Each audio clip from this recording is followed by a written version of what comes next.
Like ಮಾಡಿ, share ಮಾಡಿ, subscribe ಮಾಡ್ಕೊಳ್ಳಿ. Hi friends, good morning. ನಾನಿವತ್ತು ಪುಳಿಯೋಗರೆ ಮಾಡಬೇಕು ಅಂದ್ಕೊಂಡಿದ್ದೀನಿ.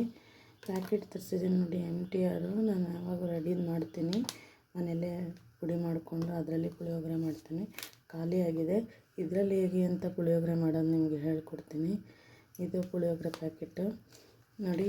ಈರುಳ್ಳಿ, ಬೆಳ್ಳುಳ್ಳಿ, 4-5 ಹೆಸರು, ಸ್ವಲ್ಪ ಬೆಲ್ಲ, ಕರಿಬೇವಿನ ಸೊಪ್ಪು, ಒಣಮೆಣ್ಸಿನ್ಕಾಯಿ, ಕೊತ್ತಂಬರಿ ಸೊಪ್ಪು, ಒಗ್ಗರಣೆಗೆ ಸಾಸಿವೆ ಮತ್ತು ಕಡಲೆಬೇಳೆ, ಕಡಲೆ ಬೀಜ, ಆ ಥರ ಸ್ವಲ್ಪ ಹುಣಸೆಹಣ್ಣು ನೆನೆಸಿಟ್ಕೊಂಡಿರೋಣ. ಈಗ ಹೇಗೆ ಮಾಡೋದು ಅಂತ ತೋರಿಸ್ತೀನಿ. ಈಗ ಸಾಸಿವೆ ಹಾಕೋಣ. ಈಗ ನೋಡಿ, ಕಡಲೆ ಬೀಜ, ಕಡಲೆಬೇಳೆ ಹಾಕೋಣ. ಸ್ವಲ್ಪ ಫ್ರೈ ಆಗಿ ನೀಟಾಗಿ.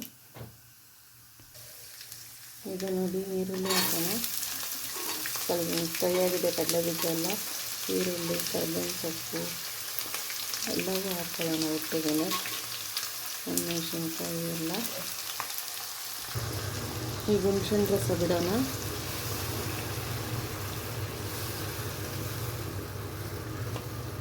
ಎಷ್ಟು ಬೇಕು ಹುಳಿ ಅಷ್ಟೇ ನೋಡಿ. ನಾನು ಇಷ್ಟು ಹಾಕ್ಕೊಂಡಿದ್ದೀನಿ, ಒಂದು ಗೋಲಿಯಷ್ಟು. ಜಾಸ್ತಿ ಹಾಕಿದ್ರೆ ಹುಳಿ ಆಗುತ್ತೆ. ಹೀಗೆ ನೀವು ಬೆಲ್ಲ ಹಾಕಿ, ಇಷ್ಟು ಬೆಲ್ಲ ನೋಡಿ ಒಳಗಡೆಗೆ. ಮತ್ತು ಹಾಗೆ ಅರಿಶಿನ ಹಾಕಿ,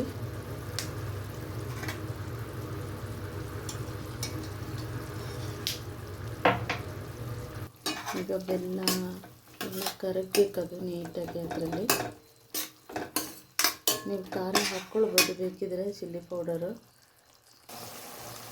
ಒಣಮೆಣ್ಸಿನ್ಕಾಯಿ ಹಾಕಿರ್ತೀವಿ, ನೋಡ್ಕೊಂಡು ಒಂಚೂರು ಕಾಲು ಸ್ಪೂನ್ ಹಾಕ್ಕೊಂಡು ನೋಡ್ಕೊಂಡು ಹಾಕಿ. ಖಾರ ಆಗಿಬಿಡುತ್ತೆ, ಒಣಮೆಣ್ಸಿನ್ಕಾಯಿ ಆಗುತ್ತೆ. ಇದು ಚೆನ್ನಾಗಿ ಬೇಯಲಿ. ಹುಣಸೆಹಣ್ಣು ಎಲ್ಲ ಖಾರದ ಪುಡಿ ಹಾಕಿರ್ತೀವಲ್ಲ. ಈಗ ನೋಡಿ, ಪುಳಿಯೋಗರೆ ಪ್ಯಾಕೆಟು ನೋಡಿಕೊಂಡು ಎಷ್ಟು ಬೇಕು ಅದಕ್ಕೆ ನೋಡ್ಕೊಂಡು ಹಾಕಿ.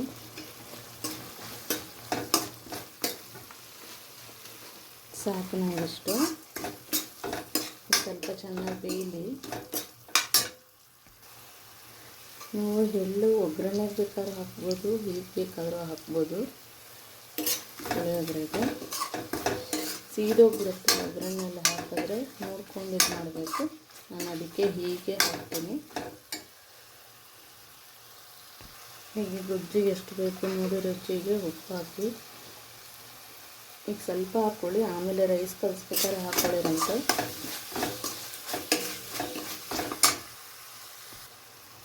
ಈಗ ಕೊತ್ತಂಬರಿ ಸೊಪ್ಪು ಹಾಕ್ಕೊಳ್ಳಿ.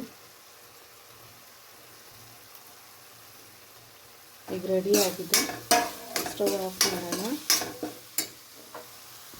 ನೋಡಿ, ಈಗ ಪುಳಿಯೋಗರೆ ರೆಡಿಯಾಗಿದೆ. ನೀವು ಮಾಡಿಕೊಂಡು ಹೇಗಿದೆ ಅಂತ ಹೇಳಿ.